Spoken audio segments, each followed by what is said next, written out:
They told you the angels were our guardians. They lied. They said Earth was a gift from the divine. Another lie. What if the very beings we worship are the ones who keep us in chains? What if this world, our home, is not a paradise but a prison? These are not mere conspiracies or ancient myths. They are fragments of knowledge, whispered through time, recorded in secret texts, hidden by those who fear their power. The truth has been buried for centuries, but now it is time to awaken. If you're ready to uncover the truth they never wanted you to know, take a stand. Every like, every comment, every share helps awaken more minds. The more of us who wake up, the weaker the chains become.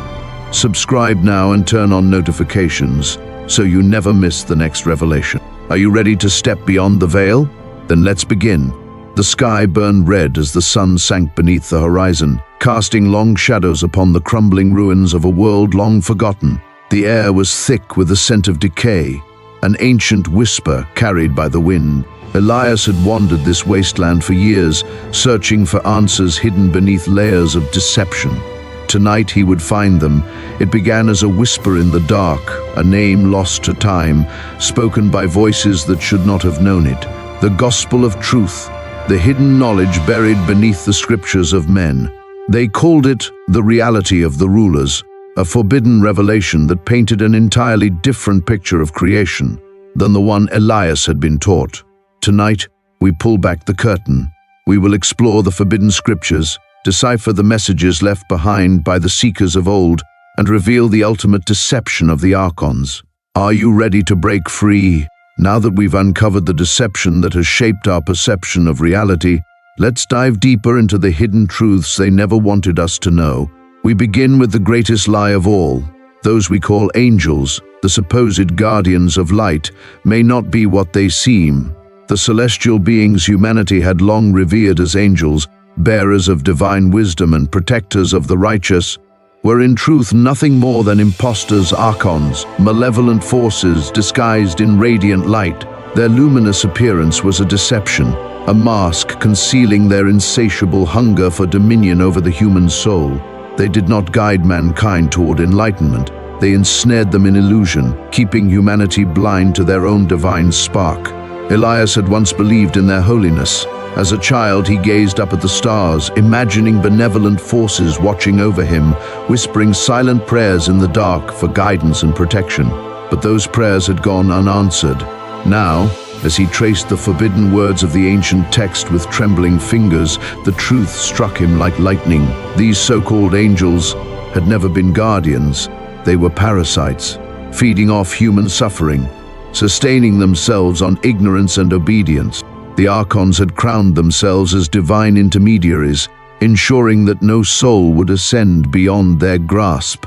They operated within an intricate hierarchy, their dominion built not on mercy, but on manipulation. Turning the fears of humanity into shackles, they bound their minds with doctrines of obedience and submission. They whispered through sacred texts, their influence woven into religious institutions. Scripture had been altered, divine wisdom twisted into chains, making sure the faithful would grovel at their feet, seeking salvation from the very hands that shackled them. Through fear, they kept mankind subjugated, threatening eternal damnation to those who dared to question.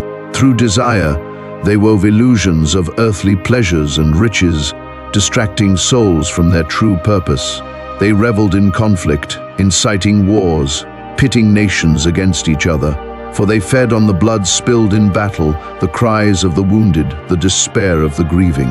They were the engineers of oppression, hiding behind thrones and altars, whispering commands into the ears of kings and priests, guiding the hands that wrote the laws of subjugation. These Archons were ancient, far older than recorded history, their dominion stretching across the ages. They had been worshipped under countless names, appearing in myths and legends as gods, spirits, and celestial beings. They had donned many faces, shifting their disguises with the rise and fall of civilizations. Yet their purpose never changed: to keep humanity blind, ignorant of their own divine spark, bound in servitude to a false order. Yet there were those who had seen the truth. Prophets, mystics, seekers, those who had glimpsed beyond the veil and recognized the true nature of the Archons. They had tried to warn the world, but their voices were silenced. their teachings erased. Their lives ended in fire and blood. The Archons ensured that their deception remained unchallenged, branding those who sought liberation as heretics, rebels against the divine order. Elias felt his chest tighten as the realization overwhelmed him.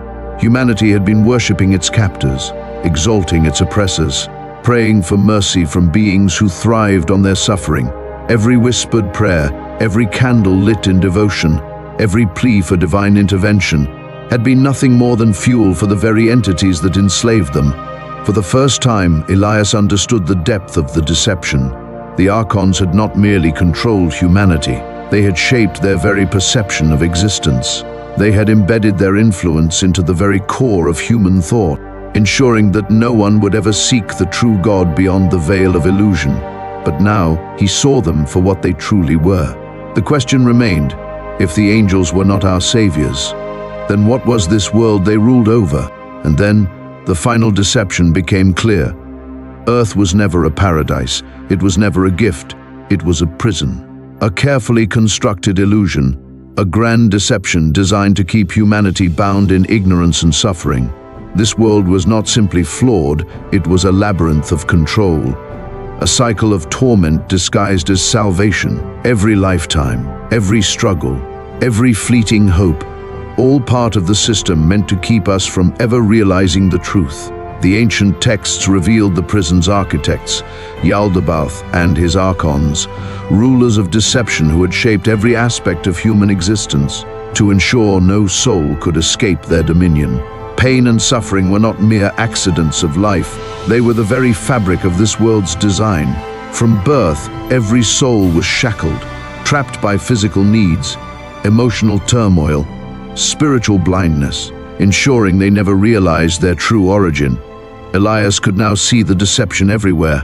Society was meticulously arranged to keep people distracted, divided, and obedient. Governments, religions, and economic systems were not built to serve humanity, but to maintain the illusion of freedom. People toiled endlessly for wealth, for status, for fleeting pleasures, never realizing these were chains, binding them to the material world. The pursuit of happiness was a mirage, always just out of reach, ensuring that humanity remained caught in a never-ending struggle. But the greatest illusion of all was time itself. The prison was not just physical, it was temporal.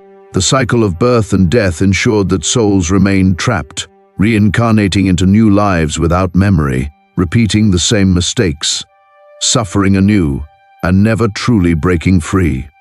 The Archons erased knowledge of past lives, distorted history, kept humanity in a perpetual state of confusion.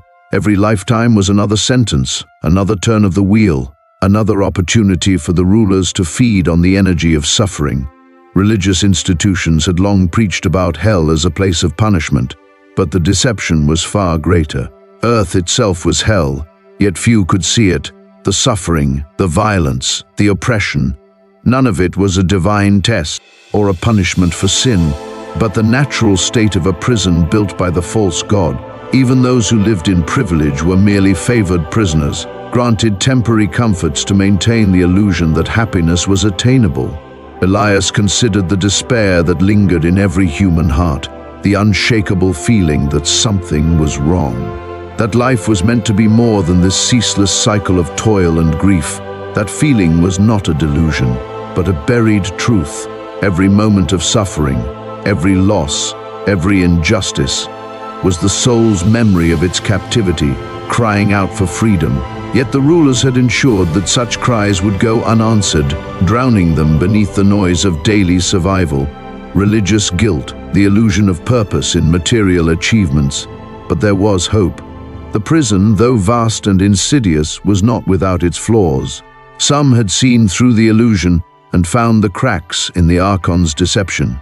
These individuals had been branded as heretics, rebels, mystics, persecuted and silenced for daring to reveal the truth. Yet they had left behind cryptic messages, secret teachings, hidden knowledge that those with open eyes could still find. Elias now realized his search had not been in vain. He was standing at the threshold of understanding, but knowing the prison existed was not enough. If Earth was hell in disguise, then the ultimate question remained, how could one escape? Elias turned the brittle pages of the ancient manuscript, his breath shallow, as he read the damning revelations hidden for millennia. The Archons, these false rulers, these parasites disguised as divine beings, had done more than imprison humanity in a material world. They had woven an intricate web of lies, a system so vast and all-encompassing that very few souls ever realized they were enslaved. The Archons ruled not with open chains, but with illusions. They deceived through doctrines, institutions, and the very fabric of civilization. The world's governments, religions, and economic structures all were designed to keep mankind subjugated. To prevent awakening, the greatest lie ever told was that humanity was free. The most insidious of all their mechanisms was faith. The Archons distorted true spirituality, replacing divine wisdom with rigid dogma. They introduced gods that demanded obedience rather than enlightenment, shaping humanity's beliefs into a prison of fear. Fear of punishment, fear of divine wrath, fear of stepping beyond imposed limits. Elias saw it clearly now. The scriptures had been altered, manipulated to present the Archons as the sole mediators between man and the divine. They ensured that people worshipped their captors, praying to the very beings who kept them bound. Heaven was dangled before them like a distant promise, while hell was used as a threat to ensure compliance. True liberation, true connection to the divine source, was erased from doctrine. Those who sought it were branded as heretics, enemies of order. The rulers of nations, kings, emperors, elected officials were all puppets of the Archons. No matter the system of governance, monarchy, democracy, or dictatorship, all led back to the same source, subjugation. History was not a march toward enlightenment, but a cycle of oppression. Wars were not fought for freedom, but to ensure that humanity never broke its chains. One ruling system would replace another, but the fundamental control remained. The Archons ensured that conflict kept people divided, that fear kept them obedient, and that no one ever saw beyond the chaos. The illusion of prosperity was another method of enslavement. The promise that wealth could buy freedom was a cruel trick. The Archons designed an economic system where the pursuit of material gain became an endless race, one that could never truly be won. People toiled, believing financial success would bring happiness, but it only deepened their bondage. Debt, taxation, inflation, economic collapse. These were not accidents, but calculated tools of control. Even those who seemingly gained wealth were not free, for their minds remained trapped within the system, forever chasing more, never truly fulfilled. Perhaps the most terrifying of all their tools, control over knowledge itself. Education was not designed to enlighten, but to indoctrinate. From childhood, people were taught what to think, not how to think. The Archons buried the great questions beneath mundane distractions, reduced philosophy to trivia, and rewrote history to fit their narrative. The truth was hidden in plain sight, scattered in symbols, encoded in forgotten texts. Buried beneath layers of misinformation, they controlled the flow of information, ensuring that any knowledge leading to awakening was mocked, ridiculed, or erased. Those who questioned the system were labeled insane, conspiracy theorists, threats to societal order, media, entertainment, academia. Each a carefully designed mechanism to pacify the masses, to keep them engaged in meaningless debates, while the true masters remained unseen. Beyond external control, the Archons waged a deeper war, one within the human mind. They were not merely external rulers. They had embedded themselves into the very consciousness of mankind. They whispered doubt, fear, and despair into every soul. They planted the idea that humanity was weak, sinful, and unworthy of divine connection. They turned man against himself, ensuring that he believed he was broken, flawed beyond redemption. Guilt and shame became shackles, just as real as any iron chain. Elias understood now that every negative emotion, every moment of hopelessness was not merely a personal struggle. It was the work of the Archons. They thrived on suffering, on despair, on the belief that change was impossible. By keeping humanity at war with itself, they ensured no one would ever look beyond the veil. Death was no release. Elias read on, his hands shaking as he absorbed the final truth. The cycle of life and death was yet another deception. When a soul perished, it did not return to its divine origin, but was caught in the great recycling machine of the Archons, the reincarnation trap. Before a soul could break free, the Archons intercepted it, presenting illusions of light. False guides masquerading as divine beings. They offered comfort, spoke of unfinished business, and lured the soul back into the cycle with promises of redemption or karmic justice.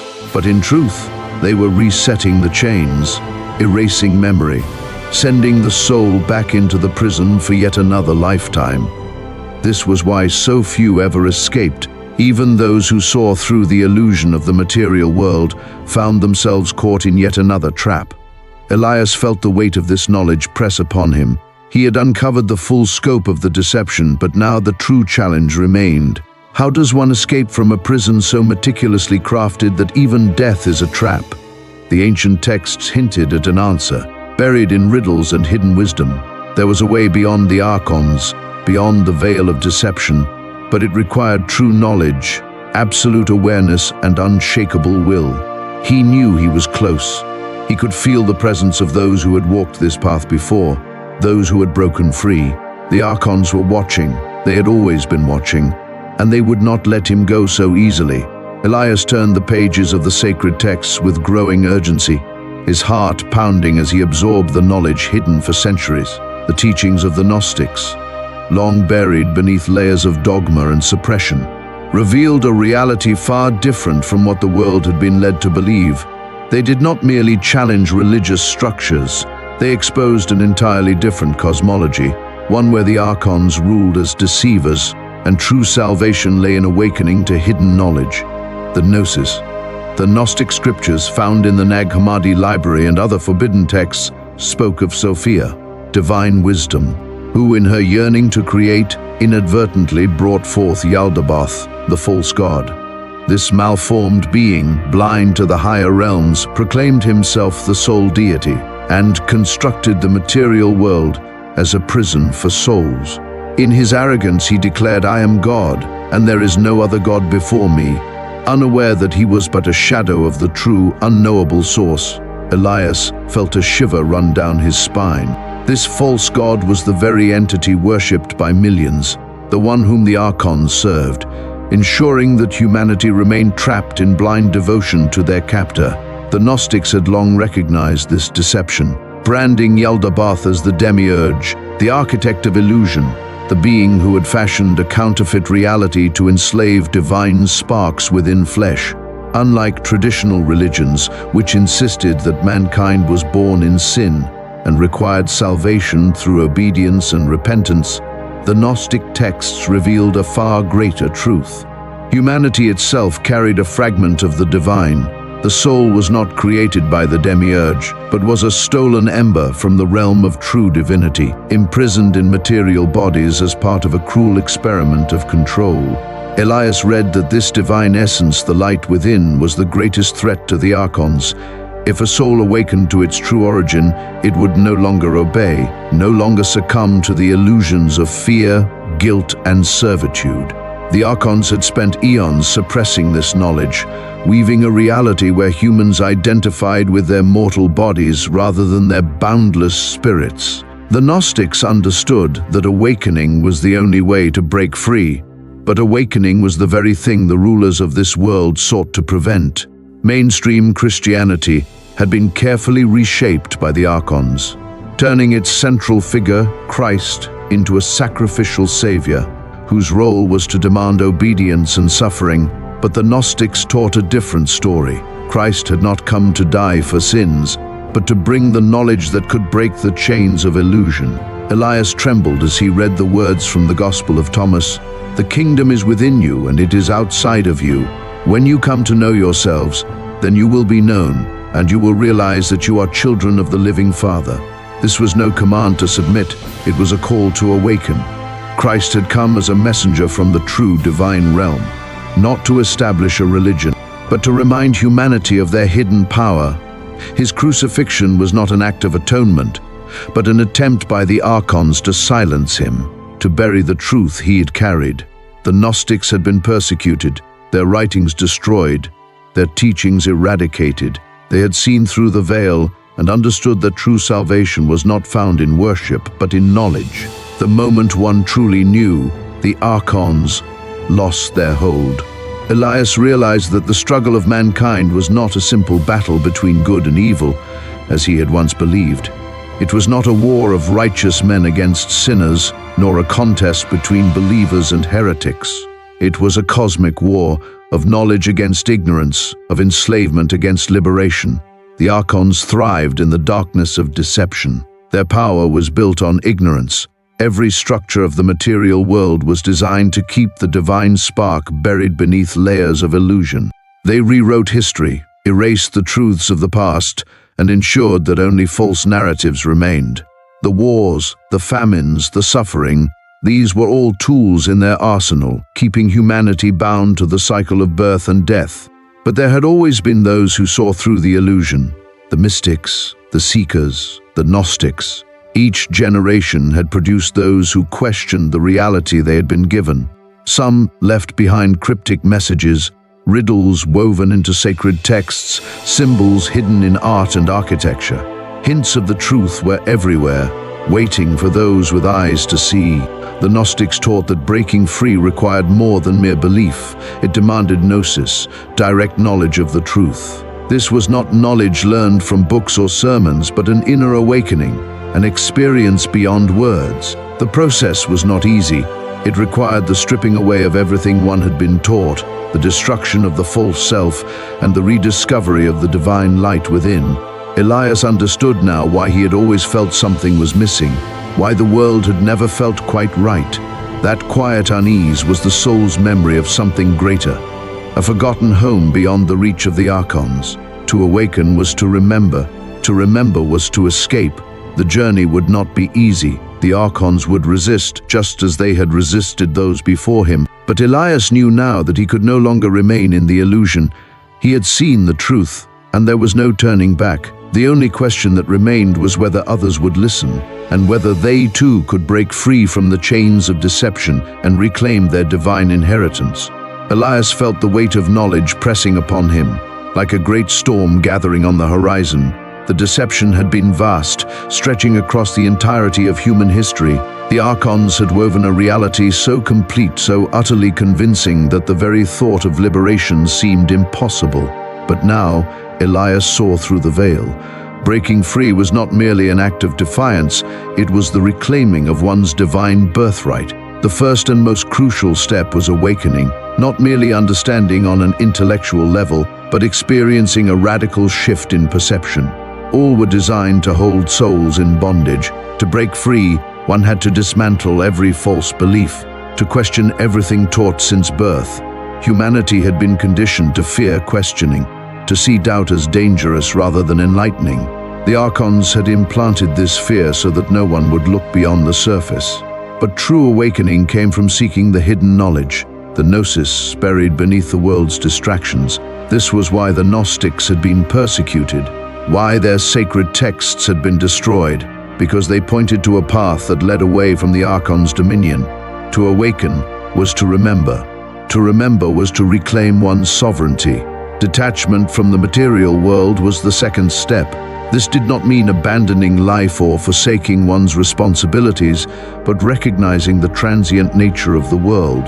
The physical body was a shell, a temporary vessel. True existence lay beyond it. The Archons thrived on suffering, on human attachment to possessions, status, and fleeting pleasures. They used fear of loss, wealth, reputation, and life itself to keep souls bound. But once an individual realized that true existence was beyond material confines, the Archon's grip weakened. Elias had spent years pursuing the goals dictated by society: success, wealth, approval, only to find them hollow. Now he saw the prison for what it was.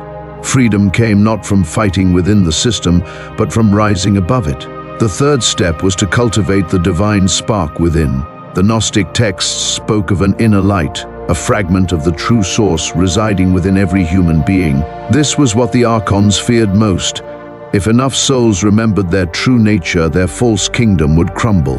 Meditation, contemplation, seeking wisdom, These were the keys to strengthening this inner light. Elias understood now why distractions were so prevalent. Entertainment, war, conflict, endless cycles of consumption, all designed to keep people from looking inward.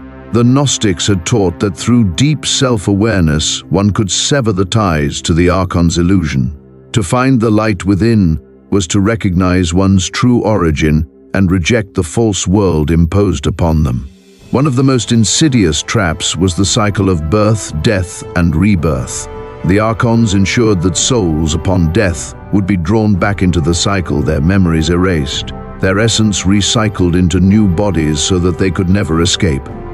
Elias read the ancient warnings. At the moment of death, the Archons would appear in forms of false light. Pretending to be guides, they led the soul back into a new incarnation. The Archons promised reunion with loved ones, redemption, and another chance at life, all to keep souls ensnared. But there was another way, a path that would break the chains that had bound humanity for so long.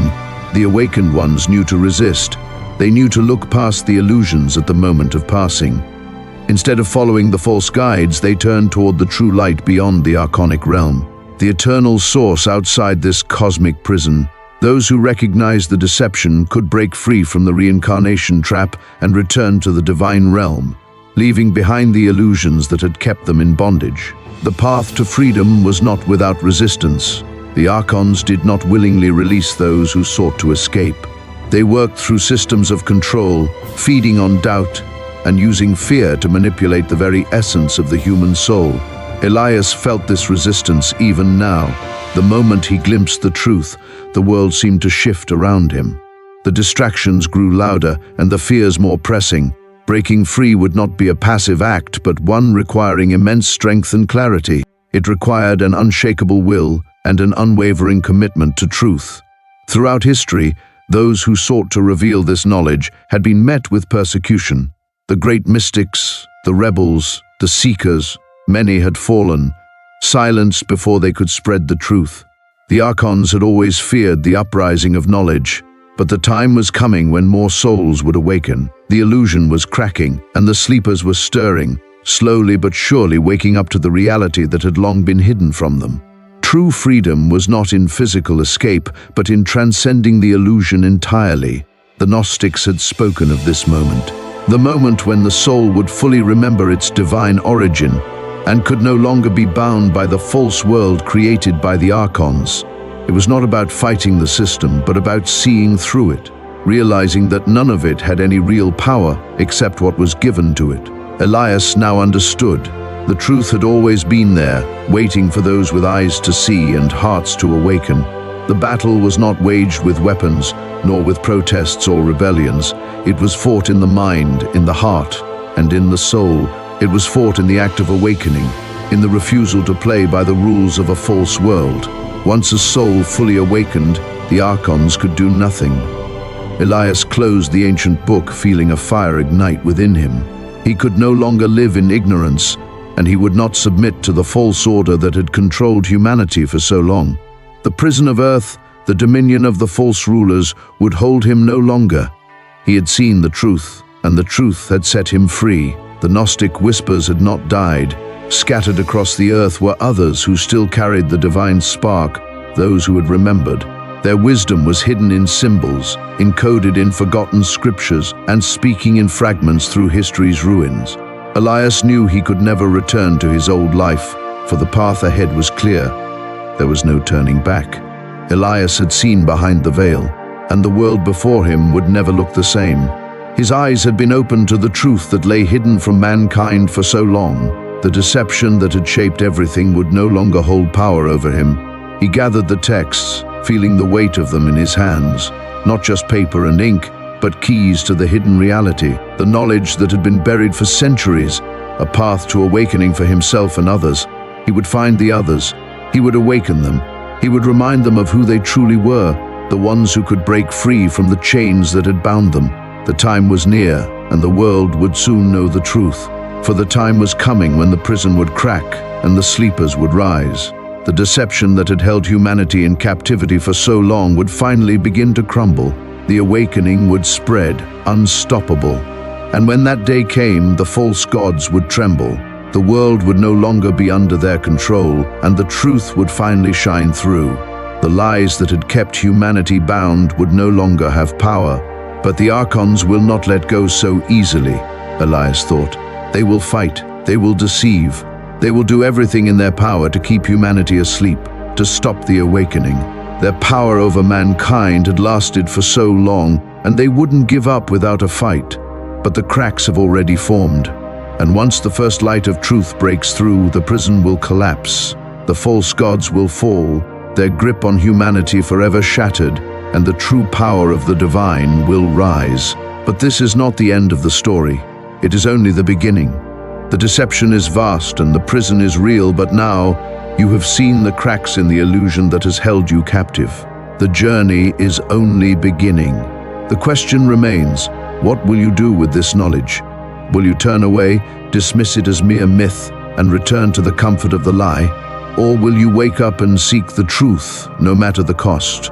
Will you seek the hidden truth? Will you reclaim what was stolen from humanity and step into the light of understanding that has been kept from you for so long? The truth is waiting, but you must choose to seek it. The Archons fear one thing above all, a mind that sees through the illusion. Because once you see the truth, you can never unsee it. The falsehoods will no longer hold any power over you. The chains will break. And once enough of us awaken, the chains will break, and their rule will end. The Archons' reign over humanity will crumble under the weight of truth. Their grip on the world will finally fade away. But the battle is far from over. This is just the beginning. The war for humanity's freedom is only starting, and many will still need to awaken to their true power. The journey will be long, but the light is growing stronger. If you're ready to keep uncovering the hidden knowledge, join the awakening. Like, comment, and share this message with others, because the more who wake up, the stronger the truth becomes. The time for silence is over. Subscribe and turn on notifications. The Archons want this knowledge buried, but together we will bring it to light. The truth will spread, and with it, humanity's power to break free. The prison is cracking, the sleepers are rising, the truth is calling. Will you answer the call or remain in the darkness? The choice is yours, but the time to act is now.